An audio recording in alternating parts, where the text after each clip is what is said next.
کیا ہم اپنے بچوں کو ساتھ بٹھا کے سکھائیں نا کہ آپ کے اندر بھی ٹالرنس ہو. اتنے سخت حالات سے لڑنا کیسے ہے؟ جس معاشرے میں ایک کلچر ہوگا کہ خونی رشتے اہم ہوتے ہیں. میں ویسے بائی میں فین نہیں خونی رشتوں کا. میں فین ہوں جو رشتے بنتے ہیں جو ہماری مرضی سے بنتے ہیں, جو ہمارے پیرنٹس نے نہ بنائے ہوں, ہماری مرضی سے بنے ہوں. اگر ہم لوگ پاکستان کے اندر آہستہ آہستہ لوگوں کا ذہن یہ بناتے ہیں کہ کاروباری لوگ ہیرو ہوتے ہیں. اصل میں ابھی رزاق صاحب نے بات کی تھی, جو ہماری مینٹلٹی ہے یہاں پہ جو جاب جو لوگ کرتے ہیں وہ یقین کیجیے اپنے ہی بات سے نالا ہوتے ہیں. ہمیں ان کا مائنڈ سیٹ بھی چینج کرنا پڑے گا. Mister Shahzad Mirza renowned podcaster ہیں, اسپیکر ہیں. دوستوں بہت شکریہ آپ نے انوائٹ کیا, اور میں یقین کیجیے گا کاروباری حضرات کا بہت ہی شکر گزار ہوں کہ یہ ملک چلاتے ہیں. اصل میں میرا یہ کہنا ہے کہ پاکستان کے اندر خدا نخواستہ جو آج کل قوانین کی حالت ہے, جو انصاف کی حالت ہے, اس سے بھی گر جائے تو سب سے پہلے چونکہ چاہیے ہی انسان کو کاروبار, تاکہ دوسرے لوگوں کو روزگار ملے, دوسرے لوگوں کے نظام چلیں, اس کو قوانین سے بھی پہلے فوقیت دینی چاہیے. یہ ریزن ہے کہ میں کہتا ہوں کہ آپ اگر یہاں پہ اکٹھے ہیں تو آپ نے یقین کیجیے گا, میاں صاحب اسپیشلی آپ نے یہاں پہ سب کو ایک جگہ پہ اکٹھے کر کے بہت ہی موقع دیا کہ ایک تو ہم سیلیبریٹ کریں جو آپ کی ماشاء اللہ کامیابیاں ہیں, اور دوسری طرف نیٹ ورکنگ کریں. ہم کاروباری لوگ ایک دوسرے سے سیکھتے ہیں اور سیکھنے کے بعد لوگوں سے شیئر کرتے ہیں.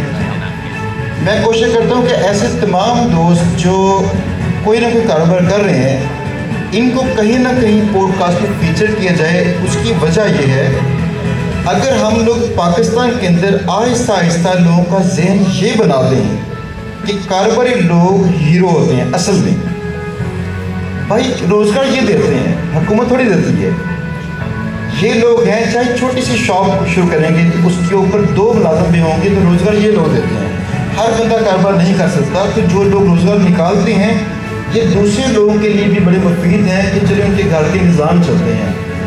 تو اس لیے جو دوست سے کام کرتا ہے میرے خیال میں ان کا کام قابل تحسین ہے.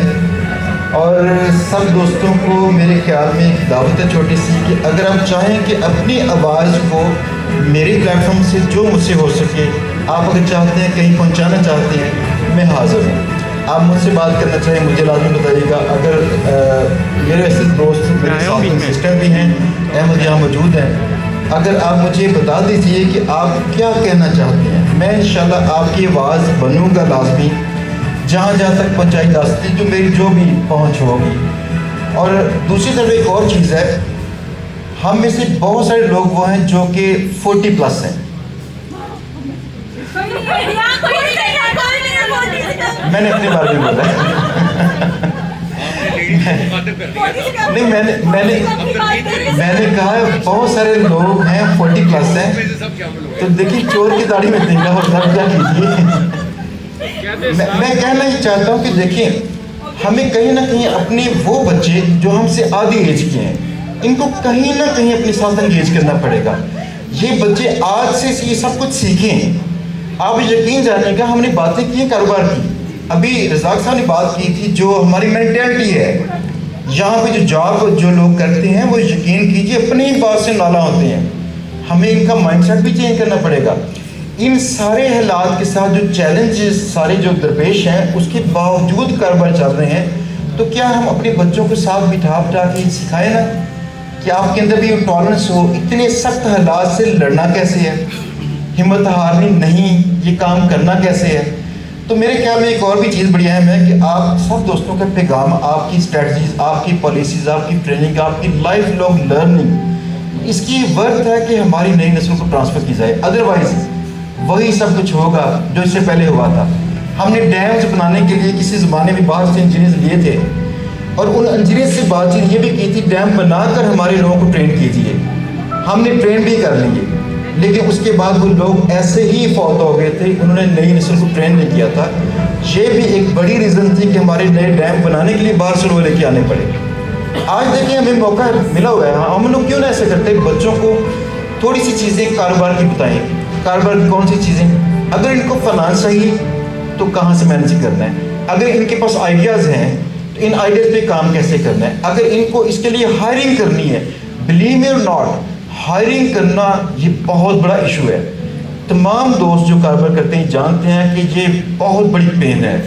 تو جو انہوں نے سیکھا تھا کس طرح سے لوگوں کو ہائر کرنا ہے, کیسے ان کو ریٹین کرنا ہے, اور اس کے بعد اپنی کمپنی کے اندر ان کو ٹیم کی طرح لے کے چلنا ہے, ایک خاندان کی طرح, تاکہ اس کے ساتھ جڑے رہیں. یہ بہت ہی مشکل ہے. جس معاشرے میں ایک کلچر ہوگا کہ خونی رشتے اہم ہوتے ہیں. میں ایسے بائی دا وے میں فین نہیں خونی رشتوں کا.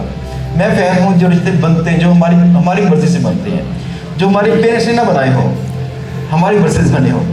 تو اگر یہ رشتے ہم بنا لیں, ان کو بحال رکھیں, ان کو لے کے چلیں, جیسے رضا صاحب نے کہا کہ ہم نے کسی کو ٹرمینیٹ نہیں کیا. آئی ریئلی اپریشیٹ کہ وہ چاہتے ہیں کہ ہماری ساری ٹیم ایک فیملی کی طرح چلے. آپ یقین جانیے گا, میں نے بھی ایک چھوٹا سا کام کیا تھا جو میں تھوڑا سا بتانا چاہتا ہوں. آپ اگر کہتے ہیں پاکستان میں چوری چکاری بڑی ہے, ہر دوسرا امپلائی چوری کرتا ہے. آپ میری ٹیم کے اندر آ کے چیک کیجیے گا, اللہ کا کرم ہے بڑے لیول پہ نہیں کام کر سکا, لیکن میری ٹیم کے اندر نہ لیگ پولنگ ہوگی. ہر بندہ دوسرے کے حقوق کی حفاظت کرتا نظر آئے گا.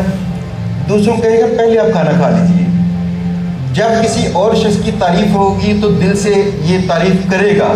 اور ایک ہوتا ہے نا پروفیشنل انداز سے جیلسی دکھا کہ وہ اسمائل نہیں کرے گا. یہ سب باتیں آہستہ آہستہ ہم نے ان کی ٹھیک کر لی تھی. دیٹ مینس یہ پاسبل ہے. یہ پاسبل کیسے تھا؟ یہ پاسبل اس طرح سے تھا کہ میری زندگی میں 2/3 کھانے میرے ٹیم ممبرس کے ساتھ ہیں. یہ ریزن تھی.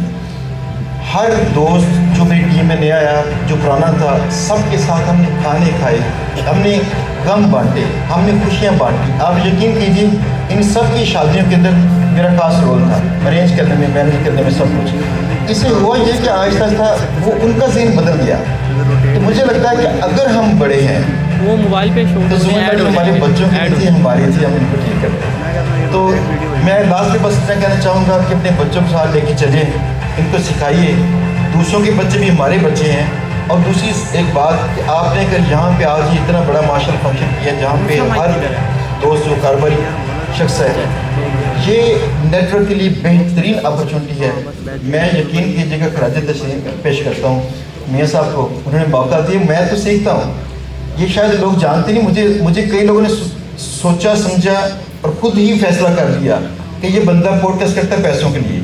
میرے وہاں پیسے اتنے سے آتے ہیں, ہمارا وہاں پہ 10 ٹائمز بڑا خرچہ ہے. بلیو اور ناٹ, میں اس کو پاپولیرٹی کے لیے نہیں کرتا. جو میرے ساتھ آتے ہیں پوڈ کاسٹ ان سے سیکھتا ہوں. مجھے لالچ یہ ہے کہ ان کے پاس علم ہے. وہ علم میں اس جگہ پہ بیٹھ کے ان سے جگہ جگہ کو رہتا ہوں. آپ کو میری پوڈ کاسٹ وقت ملے سنیے گا لازمی. آپ کو میں ایک اچھا شاگرد نظر آؤں گا, اچھا استاد نہیں. تو دوستو بہت شکریہ آپ کا, آپ نے موقع دیا ہے. آپ کی بہت مہربانی, بہت یاد رکھیے.